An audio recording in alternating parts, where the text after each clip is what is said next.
Cheque bounce के cases में जब पार्टनरशिप फर्म के द्वारा कोई चेक इशू किया गया है तो उसमें डिमांड नोटिस किसको दिया जाता है। ये मेजर क्वेश्चन लोगों के सामने रहता है कि अगर कोई पार्टनरशिप फर्म ने हमें चेक दिया है तो अब इसमें जो डिमांड नोटिस होता है सेक्शन 138 एनआई एक्ट का, वो क्या जो भी पार्टनर्स है सभी पार्टनर्स को दिया जाएगा या केवल पार्टनरशिप फर्म के नाम पे इशू किया जाएगा। तो इस क्वेश्चन के सॉल्यूशन के लिए मैं आपको बताना चाहूँगा कि जो section 141 of negotiable instrument act है उसमें क्लियरली डिफाइन किया गया है कि यदि कोई पार्टनरशिप फर्म ड्रॉअर है तो जो डिमांड नोटिस है वो ड्रॉअर के नाम पर ही इशू होता है। अब ड्रॉअर कौन है यहाँ पर? Partnership firm. तो पार्टनरशिप फर्म के नाम पर ही वो डिमांड नोटिस दिया जाएगा।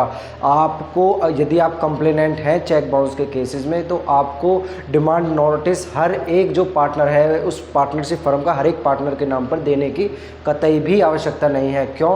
क्योंकि एनआई एक्ट का जो सेक्शन 138 है वो क्लियरली कहता है कि जो लाइबिलिटी अराइज होती है वो एक ड्रॉअर के अगेंस्ट अराइज होती है। ड्रॉअर यानी कि जब मेकर ऑफ द चेक, जिसने चेक को बनाया है, तो इस केस में जो फर्म होती है वही ड्रॉअर ऑफ द चेक कहलाती है। तो अगर ड्रॉअर के नाम पर आपने वो चेक जो इशू कर दिया है तो वही आपके लिए वैलिड माना जाएगा, डिमांड नोटिस वो वैलिड माना जाएगा। आपको अलग अलग पार्टनर्स को कतई देने की आवश्यकता नहीं है।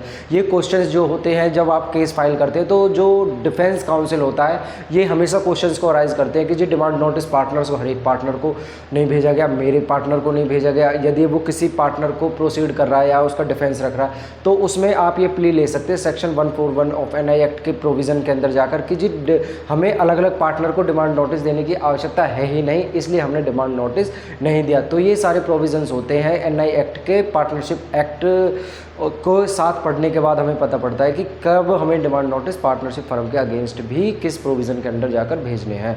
धन्यवाद। ये था लीगल लॉर्ड्स की तरफ से एक कॉन्सेप्ट एडवोकेट कुलदीप शर्मा के द्वारा आप लोगों के सामने। धन्यवाद।